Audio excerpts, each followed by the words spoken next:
Ľudia chodia do práce, ktorú neznášajú, len preto, aby si zaplatili život, ktorý ich nebaví žiť. Padnuté na hlavu. Čo? Ale ide to aj inak. A začína to radikálnou pravdivosťou voči samej sebe. Poviem ti môj príbeh. Minulý rok celý rok som si dávala zámer. Chcem žiť pravdu. Chcem žiť svoju absolútnu pravdu. A čo s tým súvisí? S tým žiť svoju absolútnu pravdu. No všetko, čo je falošné, všetko, čo na nej nestojí, všetko, kde si klamem, sa začne rozpadať. Ako domček z karát. A presne to sa dialo v mojom živote.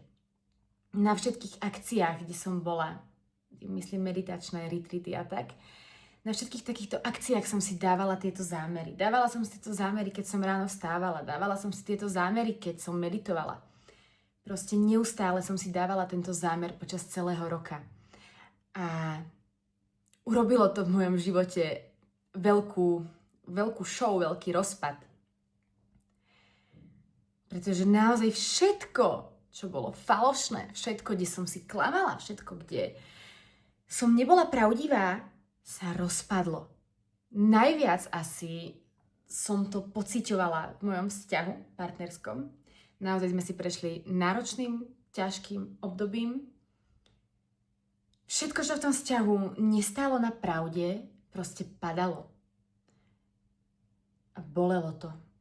Fakt, že to bolelo. A taktiež som to cítila na mojej identite, na mojej osobnosti, na tom, kto som, pretože aj to sa mi preskladávalo, aj to sa mi rozpadávalo. Cítila som sa niekedy stratená v tom, kto vlastne som, čo vlastne žijem. Ale keby som to mala urobiť znova, tak by som to urobila znova, pretože to definitívne stálo za to. Doviedlo ma to k životu, ktorý som naozaj chcela žiť. A ja už v tom období som mala vyskladaný život celkom tak podľa svojej pravdy, ale cítila som, že sú tam ešte proste nejaké veci, ktoré nie sú v súlade s tou mojou pravdou. A presne preto som začala si dávať tento zámer. Pretože som sa chcela posunúť do naozajstnej radikálnej pravdivosti, radikálnej autenticity. Lebo je to jediný spôsob, ako žiť život, ktorý skutočne chceme žiť. A ako vieš v živote, že si klameš? Ako to poznáš?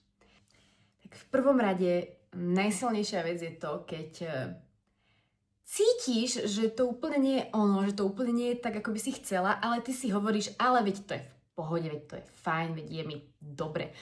Pohode a dobre je na 3. Môže to byť lepšie. Prestan si klamať. Zažívaš chvíle, kedy cítiš, že tu už by som nemala byť, stade už by som mala odísť, ja už som vlastne mala byť dávno preč. Ale ty tam stále ostávaš, stále neodchádzaš, pretože sa bojíš samoty, bojíš sa neznáma, bojíš sa straty istoty. Ale toto sú veci, ktoré ťa držia v niečom, čo už nie je pravdivé, čo už nie je falošné, čo už vlastne len je. A drží ťa to v zóne komfortu a v zóne nepravdivosti. A úplne najsilnejšia vec je, keď tvoj vnútorný hlas ti niečo hovorí, on ťa niekam volá, on ťa niekam vedie. Ale ty ho potláčaš a ignoruješ ho. To je najsilnejšia vec, ako sa udržiavaš v klame. Ako si vlastne klameš. A ako žiješ život, ktorý nestojí na pravde. A ak si sa v niečom z toho, čo som menovala, spoznala, vitaj na mojom profile, vitaj pri tomto videu, prevediem ťa radikálnou pravdivosťou, ktorá naozaj stojí za to. Úplne najsilnejšia vec, ktorú vieš urobiť, je práca so zámerom a práca s jednoduchým cvičením. Môžeme to poňať a pomenovať aj ako taký jemný shadow work. Takže prvá vec je práca so zámerom. Skutočne každé ráno, keď vstávaš a každý večer, keď ideš spať, alebo keď si robíš nejaký svoj rituál, či už pitie kávy, alebo meditácia, alebo písanie si denníku, to je jedno. Dávaj si zámer. Dávaj si zámer, dnes si volím žiť v pravde. Dnes si vyberám žiť svoju pravdu. Dávaj si tento jednoduchý zámer, túto jednoduchú vetu a hovor si to každý deň po nejakú dobu. A sleduj. Sleduj, ako s tebou bude realita komunikovať. Čo ti bude realita ukazovať. Lebo tá realita bude veľmi rýchlo odpovedať. Veľmi rýchlo ti začne ukazovať. kde si klameš, čo nie je pravdivé. A potom už bude len na tebe, ako zareaguješ. Či zareaguješ zo svojej vnútornej pravdy a rozhodneš sa s tým pracovať, alebo sa rozhodneš to opäť potlačiť a nechať to tak. Ale už keď sa raz vydáš na cestu pravdy, na cestu radikálnej pravdivosti, už nie je cesty späť, pretože ty už nebudeš chcieť ísť späť. Ako náhle raz vstúpiš do pravdy, aj keď je to náročné, aj keď je to bolestivé zo začiatku, tak už niečo v tebe ti nedovolí vôjsť naspäť do klamu, vôjsť naspäť do popierania. Už to nejde. A to je dobre, že to nejde. A poďme sa presunúť ešte k tomu cvičeniu. Zober si denník a pero. A polož si otázku. Kde vo svojom živote stále ostávam, aj keď už cítim, že som mala dávno odísť? Buď k sebe absolútne úprimná, lebo tu sa to začína. Toto je začiatok tvojej cesty k pravde. A poďme ešte hlbšie. Polož si aj otázku, čo v mojom živote je falošné? Čo v mojom živote je absolútne klamstvo? Kde sama sebe klamem? Nie druhým, sama sebe. Kľudne si tieto otázky nechaj v hlave visieť dlhšie. Pracuj s nimi. Tieto otázky s tebou budú pracovať. A ešte jedna otázka. Kde vo svojom živote potláčam a ignorujem svoj vnútorný hlas, svoju intuíciu?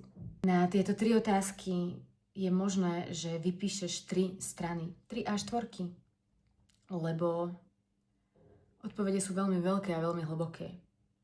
Tieto otázky si môžeš pokladať raz za mesiac, raz za týždeň a postupom času uvidíš, ako sa tvoje odpovede menia, ako sa to začína čistiť a ako sa tvoj život začína čistiť. A prečo to bolí? Prečo je to náročné? V prvom rade v procese otvárania sa vlastnej pravde strácame istotu. Strácame istotu zo známeho, z toho, čo tak dobre poznáme, v čom tak dlho sme. A čo nás ľudí najviac drží v stagnácii? No strach zo zmeny, strach z neznáma. A presne ten je aj tu. Presne ten je aj tu. Ja ti ale garantujem, že keď sa vydáš na túto cestu, nebudeš to ľutovať. Do roka aj do dňa sama sebe poďakuješ.